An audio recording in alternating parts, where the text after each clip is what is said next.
उर्दू सफ़ा को सब्सक्राइब कीजिए और आने वाली हर नई वीडियो के लिए घंटी दबाइए। गो बड़े डॉक्टर्स, ये सब कुछ खुफिया रखा जाता है लेकिन बहरहाल इसे इस्तेमाल किया जाता है। रासोगी ने ये अल्फाज मुझे लिखवा दिए हैं, ये देखो, ये नक्शे के नीचे मैंने उन्हें लिख दिया है। ये 2 अल्फाज क्रॉस 0 दरवाज़ा खोलने के लिए और ये 2 अल्फाज सुपर 2 दरवाज़ा बंद करने के लिए हैं। इस तरह हम खामोशी से अस्पताल के अंदर दाखिल होकर आगे बढ़ेंगे। रासोगी खिड़की खुली रखेगी और हम इस कोठी के ज़रिए अंदर दाखिल हो जाएंगे। मिचली ने कहा, असल मसला इस तहखाने में दाखिल होने का है, इसका क्या सोचा है? चार्ली ने कहा, इस तहखाने का जो मेन रास्ता है वो तो सख्त हिफाजती इंतजामात में है, इसलिए इधर से कोई मक्खी भी इजाज़त के बगैर अंदर नहीं जा सकती। इस रास्ते से जो डॉक्टर्स, नर्सें और दूसरे मुलाजमीन अंदर जाते हैं उन्हें भी एक छोटी सी राहदारी से गुजरना पड़ता है। अगर उनके पास कोई असलह वगैरह हो तो इस तहखाने का रास्ता ही नहीं खुलता और उसके साथ ही अलार्म भी बज उठते हैं, इसलिए इधर से तो अंदर जाने का सवाल ही पैदा नहीं होता। मिचली ने कहा, वहाँ मौजूद अफराद को गोली मार दी जाए और इस दरवाजे को अगर बम से उड़ा दिया जाए तब। चार्ली ने कहा, यही तुम्हारी सबसे बड़ी खामी है कि तुम सिर्फ नाक की सीध में दौड़ने के आदी हो। जैसे ही पहली गोली चलेगी इत्ला इस इमरान तक पहुंच जाएगी और हो सकता है कि उसने अपने आप को छुपाने का कोई खसूसी बंदोबस्त कर रखा हो। एक बात। दूसरी बात यह कि वहाँ बहुत से मुसल्लह अफराद गेट के करीब हैं, वो सब आ जाएंगे, इसलिए इन हालात में ऐसा सोचना हमाकत के अलावा और कुछ नहीं है। मिचली ने मुंह बनाते हुए कहा, तो फिर तुमने क्या सोचा है? चार्ली ने होंठ चबाते हुए कहा, ऐसे तहखानों में लाजिमन इमरजेंसी के लिए रास्ते रखे जाते हैं ताकि किसी भी आफत पड़ने पर इस रास्ते से बाहर निकला जा सके। इस तहखाने में भी एक इमरजेंसी रास्ता मौजूद है जिसे खुफिया रखा गया है, लेकिन रासोगी को इसलिए मालूम है कि ये तहखाना 2 साल पहले तामीर किया गया था और रासोगी को चूंकि फ़न तामीर से फितरी तौर पर दिलचस्पी है, इसलिए इस तहखाने की तामीर में भी उसने पूरी दिलचस्पी ली और इंजीनियर्स और मामारों से मालूमात भी शेयर करती रही, इसलिए इसे इस खुफिया रास्ते का बखूबी इल्म है। मिचली ने जवाब दिया, हैरत है, ये रासोगी तो सारे मसलों का अकेला ही हल है। चार्ली ने कहा तो मिचली बेख्तियार हंस पड़ी। हाँ, तुम्हारी बात दुरुस्त है, मिचली ने कहा। तो अब इस रास्ते की क्या तफसील है? चार्ली ने कहा, इस रास्ते का आखिरी सिरा उकबी तरफ बनाए गए एक कमरे में जा निकलता है और इस कमरे के बाहर मुस्तकिल 2 मुसल्ला गार्ड मौजूद रहते हैं। ये काम हमें खुद करना होगा कि इन मुसल्ला गार्ड्स का खात्मा इस अंदाज में करें कि मामूली सी आवाज़ भी पैदा ना हो। इसके बाद इस कमरे की बाएं तरफ की दीवार में एक चौकट्ठा सा बना हुआ है और इस चौकट्ठे के ऐन दरमियान में एक हैंडल लगा हुआ है। इस हैंडल को नीचे करने से दरवाज़ा खुल जाएगा और सुरंगनुमा रास्ता इस तहखाने तक पहुंचेगा, लेकिन तहखाने के अंदर पहुंचने के लिए हमें एक बार फिर इस हैंडल को ऊपर करना होगा और तहखाने का दरवाज़ा खुल जाएगा और हम तहखाने के अंदर दाखिल हो जाएंगे। मिचली ने कहा तो चार्ली ने बेइख्तियार एक तवील सांस लिया। ये अस्पताल है या कोई लेबॉर्ट्री? बल्कि इस कदर सख्त हिफाजती इंतजामात तो लेबॉर्ट्री में भी नहीं होते। चार्ली ने मुंह बनाते हुए कहा, उससे वाकई इंतजामात के बारे में मालूम होने पर हैरत हो रही थी। रासोगी ने बताया था कि यहाँ VVIP मरीज आते हैं, इसलिए यहाँ ऐसे इंतजामात किए गए हैं। मिचली ने जवाब दिया, इमरान के बारे में रासोगी ने बताया है कि इस तहखाने में इसका बेड कहाँ है? चार्ली ने पूछा। हाँ, इसका बेड सबसे आखिरी हिस्से में है और रासोगी ने एक और काम भी करने को कहा है, मिचली ने कहा। वो कौन सा? चार्ली ने चौंक कर कहा। रासोगी ने कहा है कि वो रात को 10 बजे जब राउंड पर जाएगी तो वो बाकी अदवायात के साथ साथ इमरान को एक ऐसी गोली भी दी जाएगी जिससे उसको गहरी नींद आ जाए, ऐसी नींद की बेहोशी ही समझ लो। उसके साथ ही वो एक कार्रवाई भी करेगी कि इमरान को नया कंबल उड़ा देगी, जबकि बाकी मरीजों के कंबल नए नहीं होंगे। मिचली ने कहा, गुड, ये रासोगी बहुत काम की औरत है। कितनी उम्र है इसकी? चार्ली ने कहा तो मिचली बेख्तियार हंस पड़ी। तुमसे उम्र में बड़ी है, मिचली ने कहा तो चार्ली ने इस तरह मुंह बना लिया जैसे उसे मिचली की बात सुनकर अफसोस हुआ हो और मिचली इसके चेहरे पर उभर आने वाले तासुरात देखकर बेख्तियार खिलखिलाकर हंस पड़ी। उसके साथ ही चार्ली भी शर्मिंदा के अंदाज में हंस पड़ा। तो आज रात बहरहाल ये मिशन मुकम्मल हो जाएगा, चार्ली ने मायद मौजू बदलने के लिए कहा। हाँ, आसानी से, मिचली ने जवाब दिया। एक और अहम बात मालूम हुई है, चार्ली ने कहा तो मिचली बेइख्तियार चौंक पड़ी। कौन सी बात? मिचली ने पूछा तो चार्ली ने उसे रीडो की मौत और उसमें टाइगर के मुलविस होने की सारी तफसील बता दी। इसका मतलब है कि हमें भी थॉमस की तरह वारदात करने के बाद फौरन ही काफिस्तान रवाना होना चाहिए, वरना ये टाइगर हमारा भी खोज लगा सकता है, मिचली ने तशवीश भरे लहजे में कहा। हम फौरी नहीं निकल सकते क्योंकि हमें इस इमरान का सर काट कर अपने साथ ले जाना होगा, चार्ली ने कहा। सर काट कर? क्यों? मिचली ने हैरत भरे लहजे में कहा। ताकि इसराइल के सदर को यकीन दिलाया जा सके कि वाकई इमरान को हलाक कर दिया गया है। तुमने चीफ की हिदायत नहीं सुनी थी? चार्ली ने कहा। क्या अहमकाना बातें कर रहे हो? इंसानी सर उठाकर हम कैसे सफ़र कर सकते हैं? तुम इसकी लाश की वीडियो बना लेना और फिर ये वीडियो देखकर उन्हें यकीन आ जाएगा, मिचली ने जवाब देते हुए कहा। चलो ऐसे ही सही, वरना मैं तो वाकई सर काट कर ले जाता, बाद में जो होता देखा जाता, चार्ली ने कहा। वीडियो कैमरा भी साथ ले जाना होगा, मिचली ने कहा। हाँ, जाहिर है इसके बगैर तो फिल्म नहीं बन सकती, चार्ली ने कहा तो मिचली ने असबाब में सर हिला दिया। टाइगर जहाज में सवार काफिस्तान की तरफ उड़ा चला जा रहा था।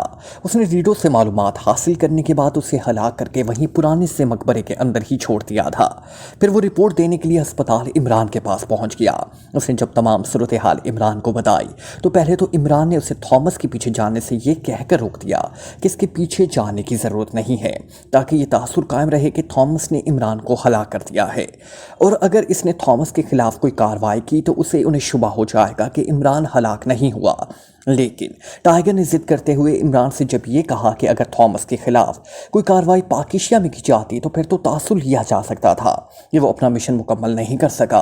लेकिन काफिस्तान जाने के बाद इस मुल्क में ऐसा अस्तासुर नहीं उभरेगा। इमरान ने उसकी जिद पर उसे इजाज़त दे दी, लेकिन साथ ही ये भी कह दिया कि वो थॉमस से पहले मुकम्मल मालूमात ज़रूर हासिल करे। चनाचा इमरान से इजाज़त मिलने के बाद टाइगर इस वक्त काफिस्तान की तरफ बढ़ा चला जा रहा था।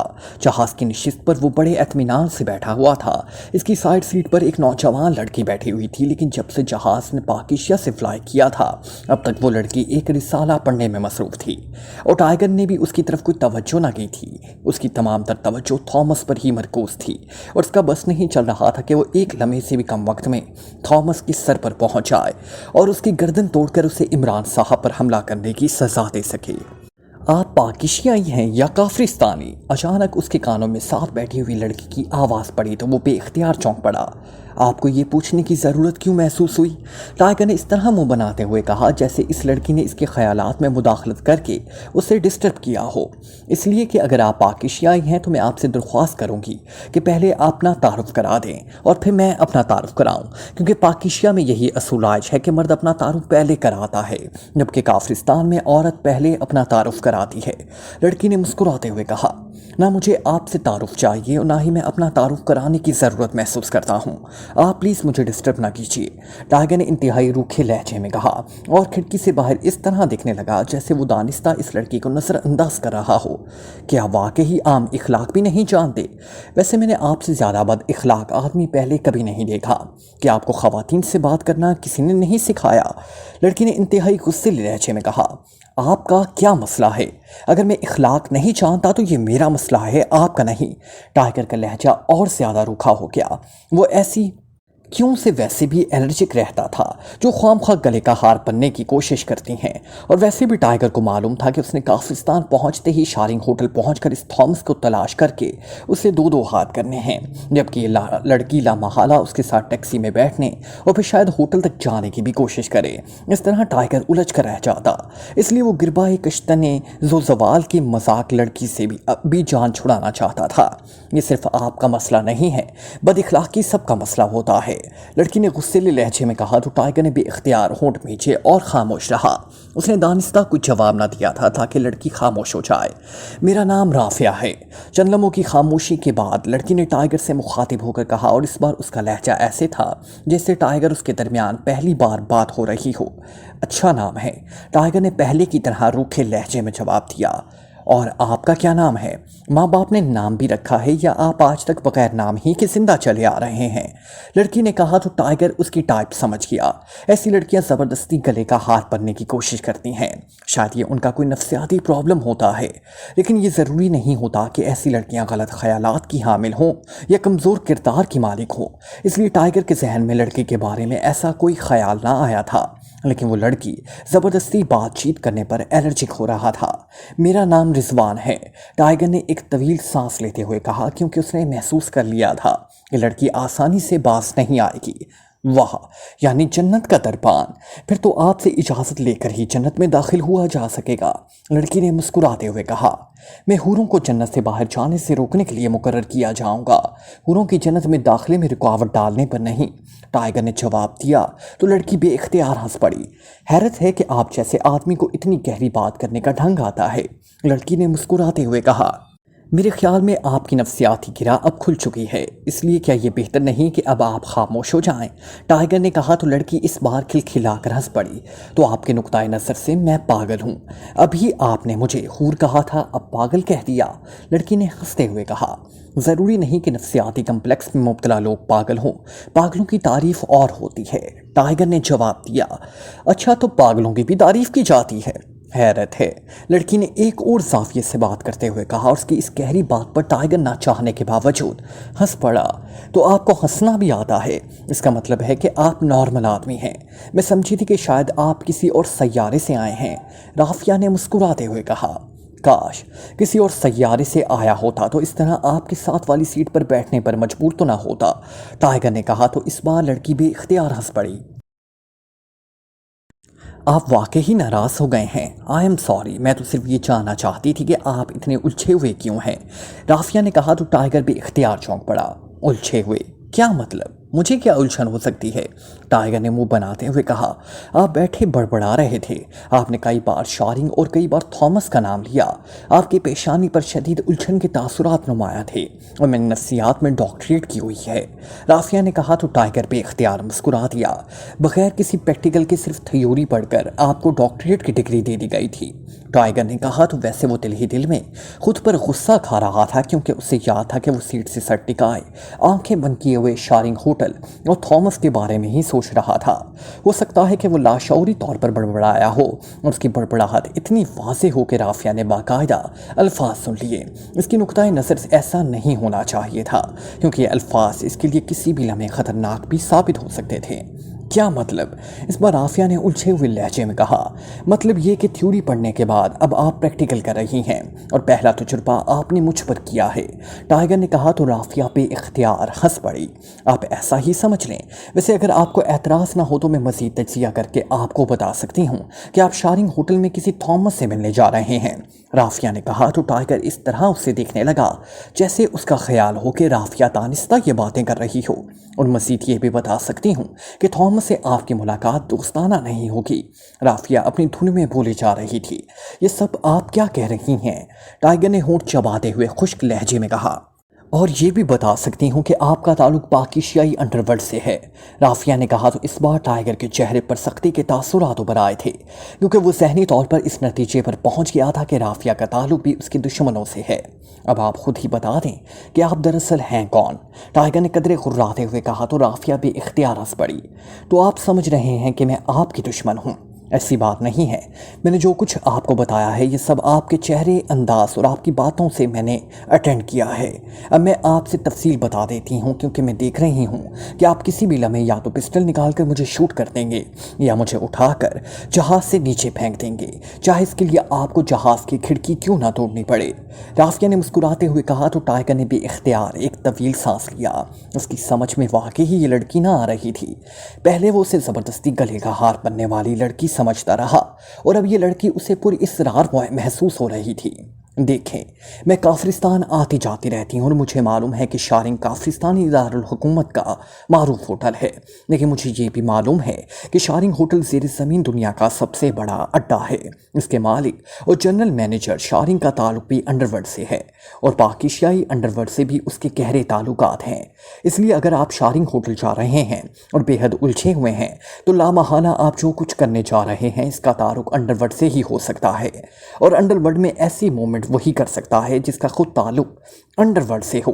اب آئیے دوسری طرف، آپ نے جس انداز میں ہونٹ بھیج کر تھامس کا نام دوبارہ لیا، اس سے ظاہر ہوتا ہے کہ تھامس آپ کا دوست نہیں، بلکہ تھامس کا نام لیتے ہوئے آپ کے چہرے پر سختی کے جو تاثرات نمودار ہوئے، اس سے واضح طور پر معلوم ہوتا تھا کہ تھامس سے آپ کی ملاقات دوستانہ نہیں ہوگی۔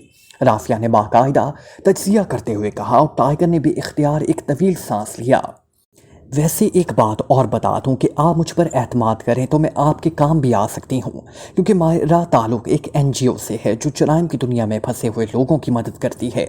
رافیہ نے اس بار سنجیدہ لہجے میں کہا تو ٹائیگر بھی اختیار مسکرا دیا۔ تو آپ کا خیال ہے کہ میں جرائم میں پھنسا ہوا ہوں؟ ٹائیگر نے مسکراتے ہوئے کہا، نہیں، بلکہ میرا تجزیہ ہے کہ آپ جرائم کی دنیا سے تعلق رکھنے کے باوجود ذاتی طور پر مجرم ذہنیت کے نہیں ہیں، بلکہ آپ جرائم کی دنیا میں رہتے ہوئے جرائم کے خلاف جدوجہد کرتے ہیں، اور ایسے لوگ ہماری NGO کے لیے بے حد قیمتی ہوتے ہیں۔ ہماری NGO کا نام گارنٹی ہے، مطلب ہے جرائم سے تحفظ کی گارنٹی، اور میں کافرستان میں اس سلسلے میں جا رہی ہوں۔ رافیہ نے انتہائی سنجیدہ لہجے میں کہا۔ آپ کا آفس کہاں ہے؟ ٹائیگر نے پوچھا۔ اسٹار پلازا میں۔ مس NGO کی چیئرمین ہوں اور ہماری NGO میں اب تک 500 رضاکار شامل ہو چکے ہیں۔ کافرستان میں بھی ہماری NGO کام کر رہی ہے۔ ان سے مکمل رابطے اور ایک دوسرے کے ساتھ مل کر جرائم کے خلاف کام کرنے کا آئیڈیا لے کر میں کافرستان جا رہی ہوں، رافیہ نے جواب دیا۔ اوکے، آپ کے آفس میں آپ سے تفصیلی ملاقات ہوگی، اور اگر آپ واقعی بلوث انداز میں جرائم کے خلاف کام کرنا چاہتی ہیں تو میں بھی آپ کی NGO کی مدد کروں گا، ٹائیگر نے کہا تو رافیہ نے گود میں رکھا ہوا اپنا پرس اٹھا کر کھولا اور اس میں سے ایک کارڈ نکال کر ٹائیگر کی طرف بڑھا دیا۔ اور آپ تو واقعی ڈاکٹر رافیہ ہیں، ٹائیگر نے کارڈ کو پڑھتے ہوئے کہا تو رافیہ بے اختیار ہنس پڑی۔ تھوڑی دیر بعد جہاز کی کافرستان دارالحکومت کے ایئرپورٹ پر اترنے کا اعلان شروع ہو گیا، اور پھر جہاز میں موجود افراد تیزی سے سیدھے ہو کر اور بیلٹس باندھنے میں مصروف ہو گئے۔ جہاز کے لینڈ کرنے کے بعد رافیہ اور ٹائیگر دونوں اکٹھے ہی پیسنجر لاؤنج میں پہنچے۔ گڈ لک مسٹر رضوان، رافیہ نے کہا اور تیزی سے ایک طرف کو بڑھ گئی، جہاں ایک آدمی ہاتھ میں کارڈ اٹھائے کھڑا تھا جس پر ڈاکٹر رافیہ کا نام لکھا ہوا تھا، اور ٹائیگر ہاتھ ہلا کر اسے سی آف کرتا ہوا ٹیکسی سٹینڈ کی طرف بڑھ گیا۔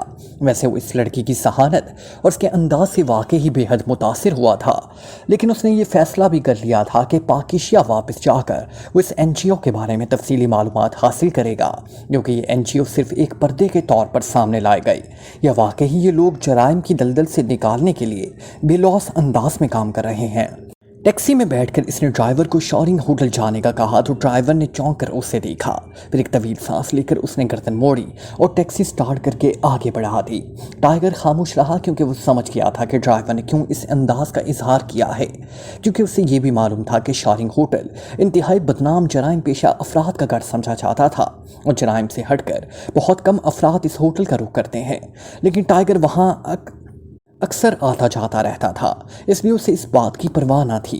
اسے صرف اتنی فکر تھی کہ تھامس وہاں سے ایکریمیا یا یورپ واپس نہ چلا گیا ہو۔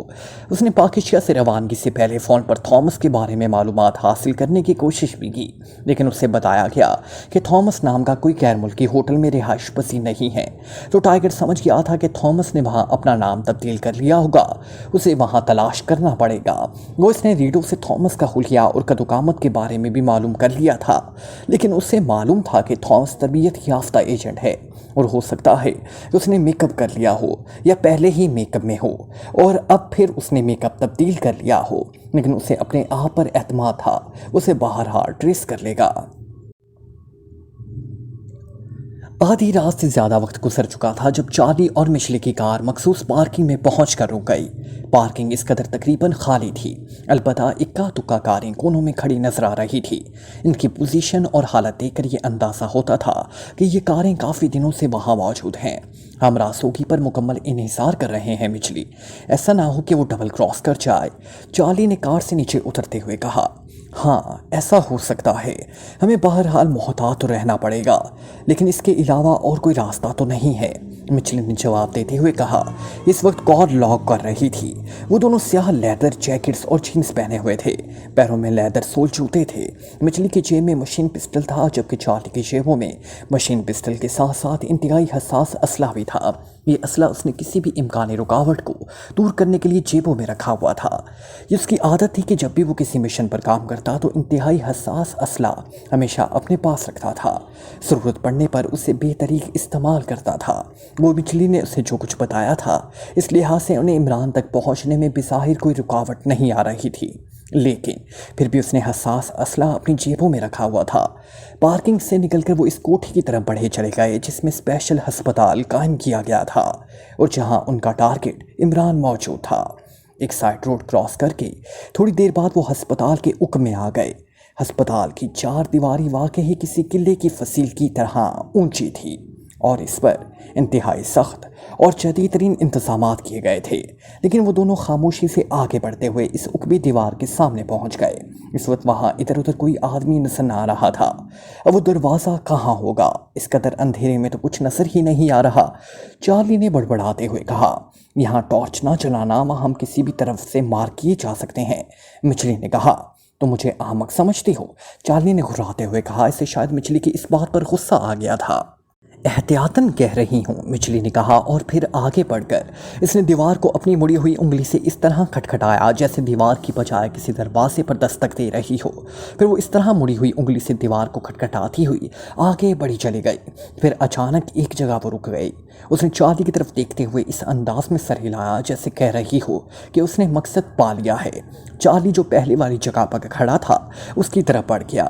मिचली ने दीवार के करीब मुँह ले जाकर दो अल्फाज क्रॉस और जीरो कहे तो हल्की सी सरसराहट के साथ दीवार और दरमियान से फटकर साइड पर गायब हो गई। आओ, मिचली ने कहा और इस खला से अंदर दाखिल हो गई। चार्ली भी उसके पीछे अंदर आ गया तो मिचली ने मुड़कर इस बार दो नए अल्फाज सुपर और टू कहे तो पहले की तरह हल्की सी सरसराहट के साथ दीवार बराबर हो गई।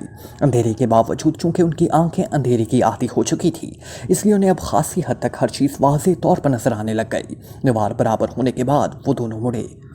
सामने वो बिल्डिंग मौजूद थी जिसे नक्शे से नर्सिंग हॉस्टल की तरफ दिखाया गया था। इसके साथ एक छोटी सी कोठी नुमा इमारत थी। ये रास्तों की वो रिहाइश गाह थी। वो दोनों इस कोठी के उकबी हिस्से की तरफ एहतियात से आगे बढ़ने लगे। इमारत के उकबी हिस्से में 4 खिड़कियां थी और उनमें से एक खिड़की खुली हुई थी लेकिन वहाँ कोई आदमी नजर न आ रहा था। चलो अंदर, मिचली ने कहा और फिर पहले इसने दोनों हाथों से खिड़की की साइडें पकड़ी और उछलकर खिड़की पर चढ़कर अंदर की तरफ उतर गई। थोड़ी देर बाद चार्ली भी अंदर पहुंच गया। एक छोटा सा कमरा था जिसे बेडरूम के अंदाज में सजाया गया था। मिचली ने चार्ली के अंदर आते ही खिड़की बंद कर दी ताकि अगर कोई उकम में चेकिंग के लिए आए तो उसे खिड़की खुली हुई नजर ना आए। कमरे का दरवाज़ा खोलकर वो दोनों राहदारी में आए और राहदारी में खाली पड़ी हुई थी। मिचली चूंकि रास्तों से पूरी तफसील मालूम करके आई थी इसलिए रहनुमाई भी वही कर रही थी। रास्तों की खुद सामने ना आना चाहती थी इसलिए वो मेरे सामने ही नहीं आई थी। राहदारी का इख्तिताम एक बरामदे में हुआ जिसकी दाईं साइड पर सीढ़ियाँ ऊपर जा रही थी। मिचली इन सीढ़ियों पर चढ़कर ऊपर जाने लगी तो चार्ली ने भी इसकी पैरवी की। थोड़ी देर बाद दोनों इस कोठी के छत पर पहुँच गए। छत के 3 तरफ खासी ऊंची दीवार थी। चूंकि चौथी तरफ एक तवील बिल्डिंग के साथ जुड़ी हुई थी वो दोनों कोठी की छत से इस बिल्डिंग की छत पर पहुंच गए और फिर मोहतात अंदाज में आगे बढ़ते चले गए। बिल्डिंग के इख्तिताम पर एक और बिल्डिंग थी जिसकी छत कदरे ऊंची थी। इस पर भी उन्हें पहुंचना पड़ा। यहाँ से हमने पानी के पाइप के जरिए उकबी तरफ नीचे उतरना है। वहाँ नीचे वो कमरा है, मिचली ने कहा और चार्ली ने अस्बात में सर हिला दिया। और फिर थोड़ी देर बाद वो पानी के पाइप के जरिए बड़े मोहतात अंदाज में नीचे पहुँच गए। कुछ फासले पर बिल्डिंग के साथ जुड़ा हुआ एक कमरा दिखाई दे रहा था जिसके बाहर एक छोटा सा बरामदा था लेकिन बरामदा खाली था और कमरे का दरवाज़ा बंद था। बाहर कोई गार्ड मौजूद नहीं है। यकीनन वो अंदर पड़ा सो रहा होगा क्योंकि उन्हें कोई खतरा महसूस नहीं हो रहा होगा। मिचली ने चार्ली के कान करीब मुँह करके कहा और चार्ली ने अस्बात में सर हिला दिया। यहाँ गोली मत चलाना, मिचली ने एक और हिदायत देते हुए कहा और चार्ली ने एक बार फिर अस्बात में सर हिला दिया। चार्ली ने आगे बढ़कर दरवाज़ा आहिस्ता से धकेला तो दरवाज़ा अंदर से बंद न था। थोड़ा सा दरवाज़ा खुलने पर चार्ली ने उसे मज़ीद दबाकर खोला तो कमरे के दरमियान में एक चारपाई पर एक आदमी कंबल पर लिपटा हुआ गहरी नींद सो रहा था। उसने गन दीवार के साथ टिका कर रखी हुई थी। चार्ली आहिस्ता से आगे बढ़ा। उसने एक हाथ इस आदमी के कंधे पर और दूसरा हाथ उसके सर पर रखकर दोनों हाथों को मखसूस अंदाज में झटका दिया तो कंबल में लिपटे हुए इस आदमी का जिस्म एक लम्हे के लिए पूरी कुव्वत से तड़पा लेकिन फिर साकित हो गया। उसकी गर्दन एक ही झटके में टूट चुकी थी और वो ख़त्म हो गया था। मिचली ने ऐसे अंदाज में सर हिला दिया जैसे चार्ली ने बड़ा कारनामा सर अंजाम दिया हो। इसने दरवाजे को आहिस्ता से बंद किया और फिर एक दीवार की तरफ बढ़ गई जिसके दरमियान एक सुर्ख रंग का हैंडल नजर आ रहा था। कमरे में चूंकि कम पावर का एक बल्ब चल रहा था इसलिए उन्हें यहाँ देखने में कोई दुश्वारी ना हो रही थी। اس دروازے کو اندر سے لاک کر دو تاکہ کوئی ہماری عدم موجودگی میں آئے تو لاش دیکھ کر یہ راستہ کھلا دیکھ کر معاملات کو بگاڑ نہ دے۔ اس بات چارلی نے کہا تو مچلی سر ہلاتی ہوئی واپس مڑی۔ اس نے دروازے کو اندر سے لاک کر دیا، پھر واپس مڑ کر وہ ایک بار پھر آگے بڑھی اور اس نے ہینڈل کو ایک جھٹکے سے نیچے کر دیا۔ اس کے ساتھ ہی ایک سرسراہٹ کی آواز کے ساتھ ہی دیوار درمیان سے پھٹ کر سائڈ میں ہو گئی۔ وہاں ایک خاصا بڑا خلا نظر آ رہا تھا جس کے بعد ایک راہداری تھی۔ وہ دونوں اندر داخل ہوئے۔ یہ بالکل یہ چھوٹی سی راہداری تھی جو گہرائی میں جاتی دکھائی دے رہی تھی، اور آخر میں ایک دیوار تھی جس پر پہلے جیسا ہی سرخ رنگ کا ہینڈل نظر آ رہا تھا۔ کیونکہ کمرے میں موجود بلب کی ہلکی سی روشنی اس راہداری میں بھی ہلکی سی روشنی بکھیر رہی تھی۔ آؤ اب اس دیوار کے بعد وہ تہہ خانہ ہوگا جہاں ہمارا ٹارگٹ موجود ہے، مچلی نے قدرے مسرت بھرے لہجے میں کہا، اور چارلی نے اس بات میں سر ہلا دیا۔ پھر وہ دونوں اس راہداری میں داخل ہو کر اس دیوار کی طرف بڑھتے چلے گئے۔ مچلی نے ایک قدم آگے بڑھ کر دیوار میں نصب ہینڈل پر ہاتھ رکھا تو چارلی نے مشین پسٹل نکال لیا، اور اس کے ساتھ ہی وہ بے اختیار چونک پڑا۔ تم نے کیمرہ نہیں لیا؟ چارلی نے آہستہ سے مچلی سے کہا۔ مائکرو کیمرہ میری جیب میں ہے، میں ایسی باتیں نہیں بھولا کرتی، مچلی نے آہستہ سے کہا، اور چارلی نے پسندیدگی کے انداز میں سر ہلا دیا۔ اس کے ساتھ ہی مچلی نے ہینڈل کو دبا کر ایک جھٹکے سے نیچے کر دیا۔ اس کے ساتھ ہی ہلکی سی سرسراہٹ کے ساتھ دیوار درمیان سے شق ہو گئی، اور ایک ہال نما تہہ خانہ ان کی نظروں کے سامنے تھا جس میں 6 بیڈز موجود تھے، جن میں سے 3 خالی تھے جبکہ 2 ایک طرف اور ایک ہال کے آخری کونے میں موجود تھا، جس کے ساتھ ہی دیوار میں ایک بند دروازہ نظر آ رہا تھا۔ اس آخری کونے میں موجود بیڈ پر نیا کمبل تھا، اور نئے کمبل کو دیکھتے ہی مچلی اور چارلی دونوں سمجھ گئے کہ اس کمبل کے نیچے ان کا ٹارگٹ موجود ہے، اور راسوگی نے یقیناً ٹارگٹ سمیت سب مریضوں کو ایسی گولیاں کھلا دی تھی کہ وہ بے ہوشی جیسی حالت میں گہری نیند سوئے پڑے تھے۔ چھت پر درمیان میں ایک ہلکی طاقت کا بلب چل رہا تھا، اور وہ دونوں اس دروازے سے گزر کر آہستہ آہستہ آگے بڑھنے لگے۔ وہ بڑے چکنا انداز میں ادھر ادھر دیکھ رہے تھے، لیکن ہر چیز ساکت تھی۔ ویسے بھی اس بلب کے علاوہ اس تہہ خانے میں اور کوئی ڈیوائس نظر نہ آ رہی تھی۔ مچلی نے جیکٹ کی جیب سے ایک چھوٹا سا جدید ساخت کا کیمرہ نکال لیا۔ وہ دونوں اس آخری بیڈ کے قریب پہنچ کر رکے، اور پھر چارلی کے اشارے پر مچلی نے آگے بڑھ کر ٹارگٹ کے منہ اور سر سے کمبل ہٹایا تو ان کا ٹارگٹ واقعی انتہائی پرسکون انداز میں گہری نیند سو رہا تھا۔ مچلی 2 قدم پیچھے ہٹی، اس نے کیمرہ اپنی آنکھوں سے لگایا، جبکہ چارلی نے سانس روک کر ٹریگر دبا دیا۔ شارنگ ہوٹل 4 منزلہ عمارت پر مشتمل تھا۔ سامنے وسیع اور ریس کمپاؤنڈ تھا۔ شارنگ ہوٹل ٹائیگر کے لیے نیا نہیں تھا، وہ کئی بار یہاں آ چکا تھا، اس لیے ٹیکسی سے اتر کر وہ اطمینان بھرے انداز میں چلتا ہوا ہال میں داخل ہوا۔ وسیع عریض ہال عورتوں اور مردوں سے بھرا ہوا تھا۔ شراب اور منشیات کا وہاں بے طریق استعمال ہو رہا تھا۔ ہال میں عورتوں کی تعداد مردوں سے زیادہ تھی، اور خاصی تعداد غیر ملکیوں کی بھی نظر آ رہی تھی۔ ایک طرح سے وسیع عریض کاؤنٹر تھا۔ ٹائیگر اس کاؤنٹر کی طرف بڑھ گیا۔ اسے یاد تھا کہ پچھلی بار جب وہ یہاں آیا تھا تو اس کی ملاقات رندھیر سنگھ سے ہوئی تھی، جو یہاں چیف سپروائزر تھا۔ ان کے درمیان خاصی دیر تک گپ شپ رہی تھی، اور ٹائیگر نے رندھیر سنگھ کو پاکیشیا آنے کی بھی دعوت دی تھی، چنانچہ اس نے اب بھی رندھیر سنگھ سے ملنے کا سوچا تھا۔ یس سر، کاؤنٹر پر بیٹھی ایک لڑکی نے ٹائیگر کے کاؤنٹر کے قریب پہنچنے پر مسکراتے ہوئے کہا، میرا نام ٹائیگر ہے اور میں پاک ایشیا سے آیا ہوں۔ میں نے چیف سپروائزر رندھیر سنگھ سے ملنا ہے، وہ میرا دوست ہے، ٹائیگر نے پوری وضاحت سے بات کرتے ہوئے کہا۔ وہ اپنے آفس میں ہیں، دائیں ہاتھ پر راہداری میں پہلا آفس ان کا ہے، لڑکی نے ہاتھ سے راہداری کی طرف اشارہ کرتے ہوئے کہا۔ تھینک یو، ٹائیگر نے کہا اور مڑ کر اس راہداری کی طرف بڑھتا چلا گیا۔ آفس کے دروازے کے ساتھ ہی دیوار پر موجود بیڈ پر رندھیر سنگھ کا نام اور نیچے چیف سپروائزر کا عہدہ موجود تھا۔ یہ خاصا بڑا آفس تھا جس میں بڑی سی آفس ٹیبل کے پیچھے لمبے قد اور ورزشی جسم کا مالک رندھیر سنگھ موجود تھا۔ آؤ ٹائیگر، تم آؤ، خوش آمدید، رندھیر سنگھ نے ٹائیگر کو دیکھ کر مسرت بھرے لہجے میں کہا، اور ایک جھٹکے سے اٹھ کر سائڈ سے ہو کر ٹائیگر کی طرف بڑھا، اور پھر بڑے گرم جوشانہ انداز میں مصافحہ کر کے وہ ٹائیگر کے سامنے ہی صوفے پر بیٹھ گیا۔ کیا پیو گے؟ رندھیر سنگھ نے پوچھا۔ میں شراب نہیں پیتا، اس لیے کوئی جوس منگوا لو، ٹائیگر نے کہا، اور رندھیر سنگھ اس بات میں سر ہلاتا اٹھا۔ اس نے انٹرکام کا ریسیور اٹھا کر یکے بعد دیگرے 2 بٹن پریس کر دیے، پھر کسی کو جوس کے 2 ٹن لانے کا کہہ کر ریسیور رکھ دیا۔ تم پاکیشیا بھی نہیں آئے، اس لیے مجھے یہاں آنا پڑا، ٹائیگر نے کہا، اور رندھیر سنگھ بے اختیار ہنس پڑا۔ کیا کروں، فرصت ہی نہیں ملی، تم بس یہی معلوم کرنے آئے ہو کہ میں پاکیشیا کیوں نہیں آیا، رندھیر سنگھ نے مسکراتے ہوئے کہا۔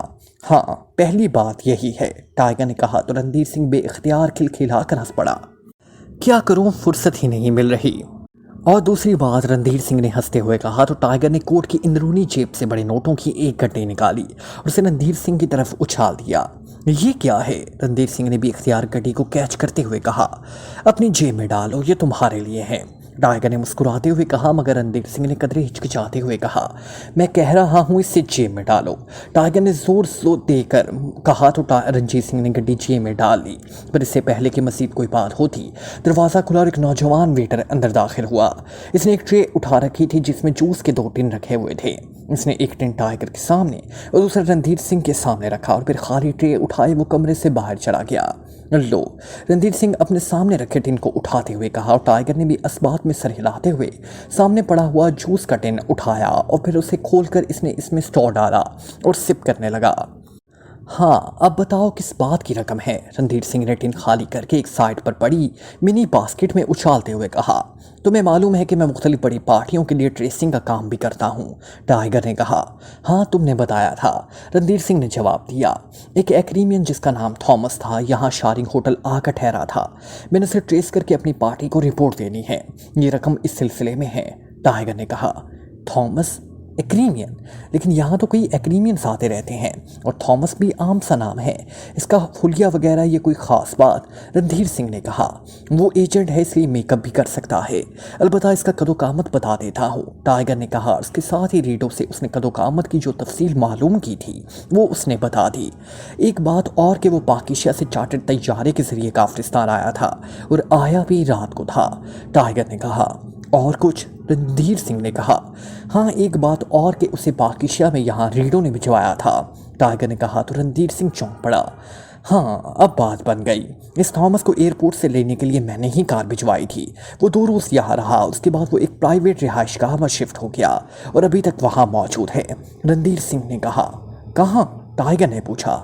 मैं मालूम करता हूँ, रणधीर सिंह ने कहा। और उसने एक बार फिर इंटरकॉम का रिसीवर उठाया और यके बाद दीगरे कई बटन प्रेस कर दिए। शायद आखिर में उसने लाउडर का बटन भी प्रेस कर दिया था कि दूसरी तरफ बजने वाली घंटी की आवाज़ सुनाई देने लगी।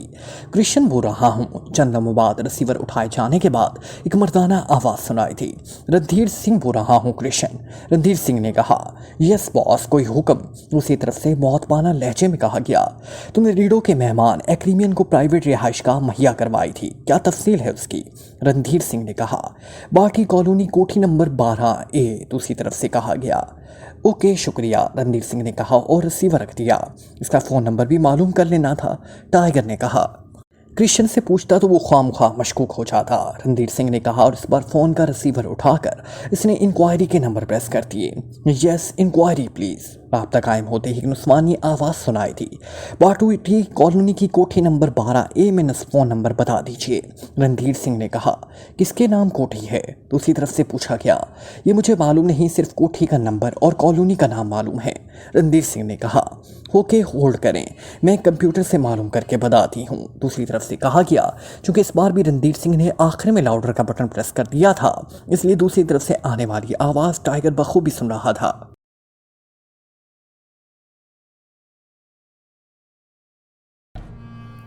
Like, comment, share, press the bell icon.